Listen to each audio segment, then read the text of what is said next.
વિદ્યાર્થી મિત્રો, ધોરણ 11 રસાયણ વિજ્ઞાન કે જેમાં બેઝિક પાયાની જરૂરિયાતો એવા શબ્દો સૌપ્રથમ આપણે સમજીશું. ત્યાર પછી ટેક્સ્ટબુકના અભ્યાસક્રમ પર જઈશું. એમાં ધોરણ 11 અને 12 કે જેમાં તમે બધા જ વિજ્ઞાનનો અભ્યાસ અલગ અલગ કરવાના છો. રસાયણ શાસ્ત્ર, ભૌતિક શાસ્ત્ર, ગણિત શાસ્ત્ર કે જીવશાસ્ત્ર. તો તમે અત્યારથી જ નક્કી કરી લીધેલું છે કે તમારે CPM લેવું છે કે CPP.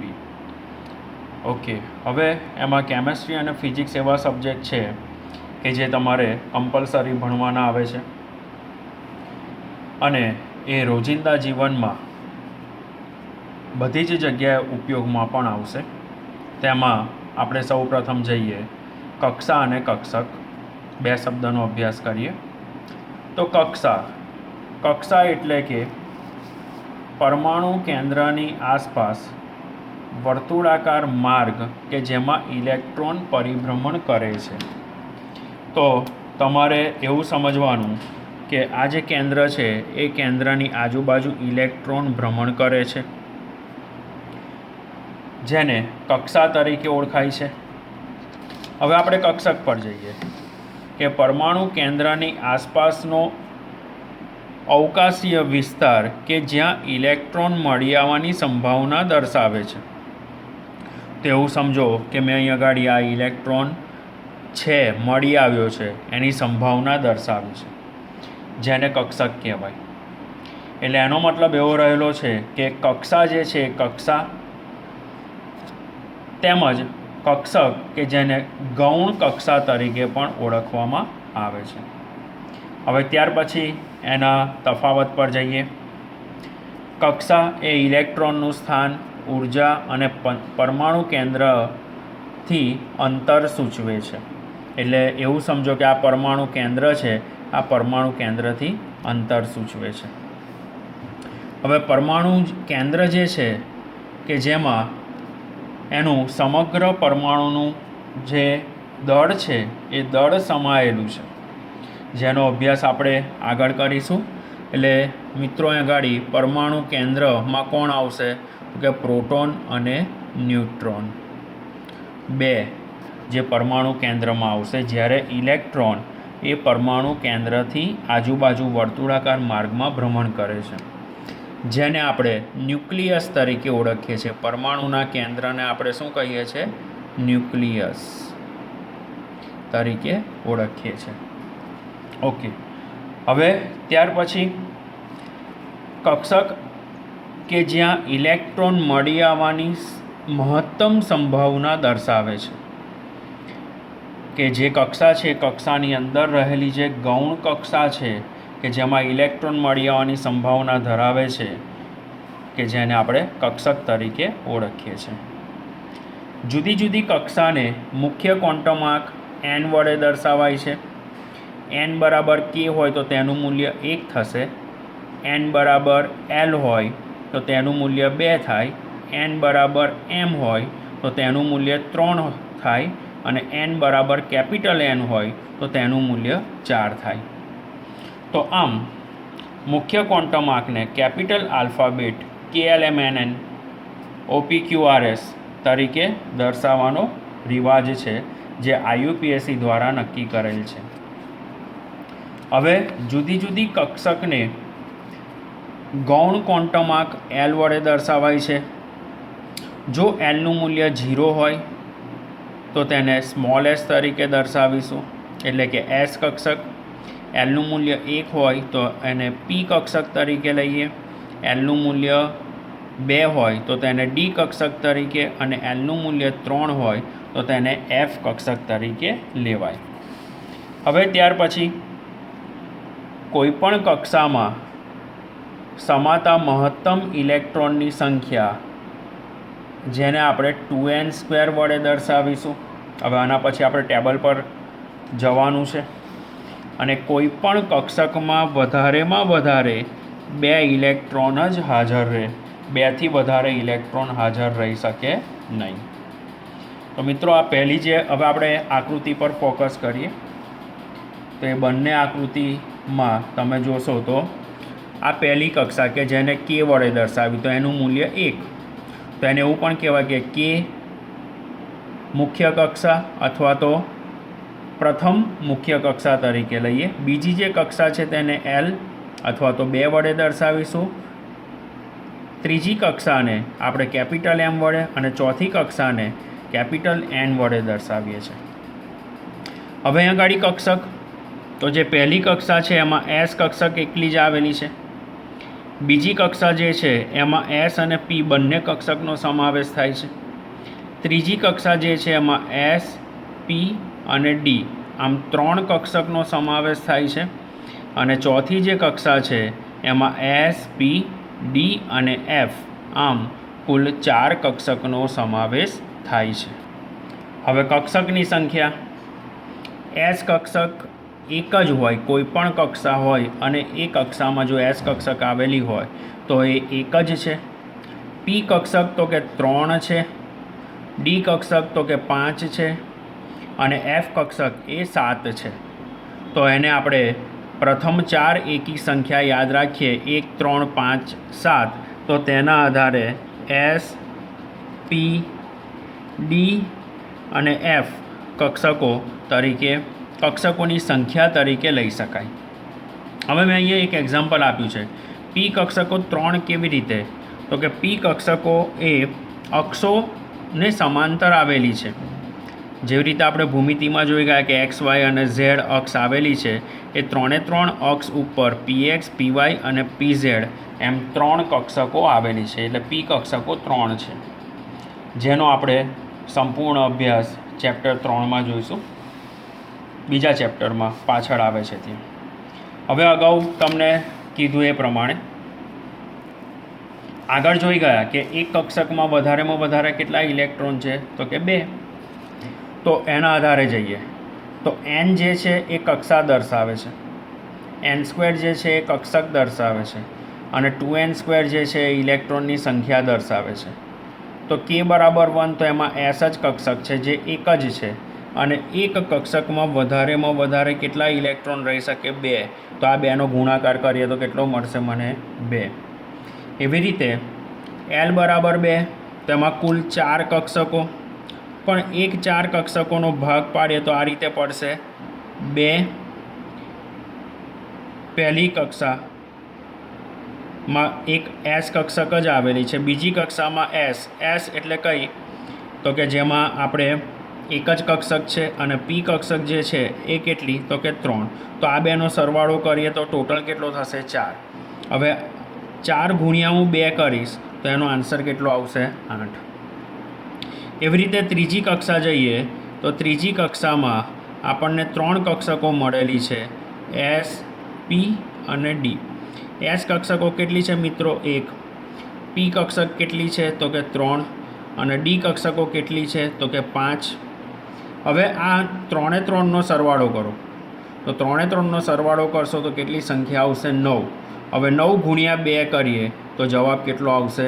18. એવી રીતે ચોથી કક્ષા જઈએ તો ચોથી કક્ષામાં કુલ 16 કક્ષકો આવેલી છે. તો એ 16 કક્ષકોની જો સંખ્યા લઈએ તો આ રીતે લેવાશે. એમાં S, P, D અને F. S કક્ષક કેટલી છે? 1. P 3, D 5 અને F 7. એટલે પહેલી 4 એકી સંખ્યા. આ બધાનો સરવાળો કરશો તો 16 આવશે, એના ગુણ્યા 2 કરો તો કેટલા આવશે? 32. તો આમ એક કક્ષકમાં વધારેમાં વધારે 2 ઇલેક્ટ્રોન સમાયેલા છે, જેની માહિતી અહીંયા આપી શકાય. હવે આ કક્ષકોનો ઉર્જાનો ક્રમ જોવો છે. તે કક્ષકોનો ઉર્જાનો ક્રમ આપણે આ રીતે જોઈ શકીએ. તો અહીંયા મેં તમને એક ગોલા મેથડ આપેલી છે. ગોલા મેથડ 9નું ટેબલ બોલો એટલે કે 9નો ઘડિયો. 9 દુ 18. 18 આવ્યો તો પહેલી અને 8મી કક્ષા જે છે ત્યાં સુધી S કક્ષકો આવેલી છે, બરાબર. એટલે પહેલાં મેં શું લખ્યું? 1S, 2S, 3S, 4S, 5S, 6S, 7S અને 8S. પછી 9 તારી 27 તો એમાં કઈ કક્ષક આવેલી છે? P. તો ત્યાં મેં લખ્યું 2p 3p 4p 5p 6p 7p. એટલે અહીંયા પ્રશ્ન પૂછાય કે પી કક્ષકનો કઈ કક્ષામાં સમાવેશ થયેલો છે? તો આન્સર એનો આવશે 2 થી 7, જે બોર્ડમાં સેમિસ્ટર વખતે પૂછાઈ ગયેલા છે અને કોમ્પિટિટિવ એક્ઝામમાં પણ પૂછાય છે. 9 ચોક 36 એટલે 3 અને 6, તો એમાં ડી, તો 3 થી 6માં ડી કક્ષકો દેખાય છે. ઓકે, 9 5 45 કે જેમાં એફ, તો અહીંયા કઈ આવશે 4f અને 5f. તો આ રીતે કઈ કક્ષામાં કઈ કક્ષકોનો સમાવેશ થાય છે એનો નિર્દેશ કર્યો મેં. હવે ત્યાર પછી કક્ષકોનો ઉર્જાનો ક્રમ. તો હું આ એરો મારતો ગયો પહેલાં 1s, તો 1s પર એરો વાગ્યો એટલે હવે હું શું કરીશ? કોની ઉર્જા સૌથી ઓછી થશે? તો કે 1sની. તો 1s ઇઝ લેસ ધેન, બીજો એરો ક્યાં વાગ્યો? 2s પર, તો 1s is less than 2s. પછી આગળ જઈએ તો એરો માર્યો, તો પહેલાં એરો ક્યાં વાગે છે? 2p પર, એટલે 2p is less than 3s. ખ્યાલ આવે છે ને?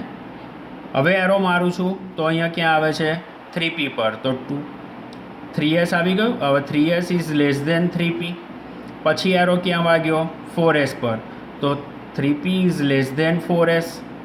પછી પાછો એરો મારું છું તો ક્યાં વાગે છે? 3d, તો 4s is less than 3d. પછી પાછો એરો આગળ ગયો તો ક્યાં વાગ્યો? 4p પર, તો 3d is less than 4p. અને પછી આગળ જઈએ તો એરો ક્યાં વાગે છે? 5s પર, તો 4p is less than 5s. એવી રીતે આગળ 4d, પછી 4p અને 6s, તો 4d is less than 4p is less than 6s. તો આ રીતે તમે ઉર્જાનો ક્રમ પણ સરળતાથી નક્કી કરી શકો છો. તો આ તમારે તમારી નોટમાં કમ્પલસરી લખવાનું છે, બરાબર. અને આ કક્ષક, તેની સંખ્યા અને કક્ષકોનો સમાવેશ, ઉર્જાનો ક્રમ નક્કી થઈ જાય પછી આપણે તેની ઇલેક્ટ્રોન રચના પર જઈશું. અને એ ઇલેક્ટ્રોન રચના કે જે તમે 10મા ધોરણમાં જોઈ ગયા છો કે સામાન્ય ઇલેક્ટ્રોન રચના હતી. દાખલા તરીકે હાઇડ્રોજન, તો કે તમે કહેતા હતા 1, હિલિયમ, તો કે તમે કહેતા હતા 2. તો એવું નહીં. હવે આ કક્ષકોની ઉર્જાના ક્રમના આધારે આપણે ઇલેક્ટ્રોન રચના પણ સમજવાની છે. તો એ ઇલેક્ટ્રોન સમજવા માટે મેં 5-5નું જોડકું બનાવ્યું છે. પહેલું હાઇડ્રોજન, તો હાઇડ્રોજન 1s1. બીજું હિલિયમ, તો કે બીજી કક્ષા, હિલિયમ, તો એનો પરમાણુ ક્રમાંક 2. તો પહેલી જ કક્ષા પણ એમાં 2 ઇલેક્ટ્રોન આવી ગયા એટલે 1s2, જે આપણે અહીંયા ઉર્જાનો ક્રમ લખ્યો ને, અને ત્યાં કીધું કે એક કક્ષકમાં વધારેમાં વધારે 2 ઇલેક્ટ્રોન રહી શકે. તો એસ કક્ષક તો એક જ છે એટલે 2 ઇલેક્ટ્રોન આવી ગયા. ત્યાર પછી કઈ આવે છે? 2s, તો લિથિયમ 1s2 2s1 ઓર હિલિયમ ફોર કમ્પ્લીટ 2s1. તો આને કોર ઇલેક્ટ્રોન રચના કહેવાશે. કઈ કહેવાશે? કોર ઇલેક્ટ્રોન રચના, કે જેનો વ્યવહારમાં ઉપયોગ ખૂબ જ વધારે થાય છે. ત્યાર પછી બેરેલિયમ 4, તો 1s2 2s2 or helium four complete 2s2. Boron 5, 1s2 2s2 2px1. જો એસ કક્ષક એક પતી ગઈ, પછી px કેટલી છે? અહીંયા કીધું px એક જ છે, py અને pz, એટલે p કક્ષકો 3, એટલે pxમાં કેટલા ઇલેક્ટ્રોન રહી શકે? 2. તો પહેલાં આપણે 1 ઇલેક્ટ્રોન એમાં ભરીએ એટલે અહીંયા શું થશે? 2px1. તો આ તમને એક એક્ઝામ્પલ આપ્યું શરૂઆતના 5 ઇલેક્ટ્રોન રચનાનું. હવે નેક્સ્ટ પીરિયડમાં આપણે ડિટેલમાં ઇલેક્ટ્રોન રચના જોઈશું કક્ષકોના આધારે. તો તમારે અત્યારે હાલમાં આજે જે કરાવ્યું કક્ષાને દર્શાવવા માટે કયા કયા આલ્ફાબેટનો ઉપયોગ થાય છે, કક્ષકને દર્શાવવા માટે કયા આલ્ફાબેટનો ઉપયોગ થાય, એટલે ઇનશોર્ટ કક્ષા અને કક્ષક વચ્ચેનો તફાવત. ત્યાર પછી આ જે ટેબલ આપ્યું તે n² અને 2n², જેમાંથી MCQ પૂછાય જ છે એટલે એ ધ્યાનમાં રાખજો. ત્યાર પછી કક્ષકની સંખ્યાના આધારે કુલ કક્ષકો કેટલી છે અને તેના આધારે કુલ ઇલેક્ટ્રોન કેટલા સમય શકે એની ગોઠવણી આપણે ઉપર આ ટેબલમાં સમજાવેલી છે મેં કે કેટલી કક્ષક છે અને કેટલી રીતે ગોઠવાય. પછી કક્ષાનો ઉર્જાક્રમ જે અહીંયા મેં તમને સમજાવ્યો કે 9નું ટેબલ બોલતા જાઓ. 9 દુ 18, એટલે 1 8, એમાં એસ કક્ષક છે. 9 તારી 27, તો કે 2 થી 7 કક્ષામાં પી કક્ષક છે. 9 ચોક 36, એટલે 3 થી 6 કક્ષામાં ડી કક્ષક આવેલી છે. 9 પાંચું 45, એટલે ચોથી અને 5મી કક્ષામાં એફ કક્ષક, જેના આધારે તમે આ ઉર્જાનો ક્રમ લઈ શકો. અને મેં તમને અત્યારે પ્રેક્ટિસ થાય એટલા માટે આજના દિવસ પૂરતી 5 જ ઇલેક્ટ્રોન રચના કરાવી છે, હાઇડ્રોજનથી બોરોન સુધી. પછી એનો ક્રમ કેવી રીતે યાદ રાખવાનો તે અને એની ઇલેક્ટ્રોન રચના આપણે સમજીશું. તો આજે જે તમને સમજૂતી આપી એ તમારે એની રનિંગ નોટ બનાવવાની છે અને રનિંગ નોટ PDF કરીને મારા નંબર પર અથવા તો એના ફોટા મારા નંબર પર સેન્ડ કરવાના છે. Thank you.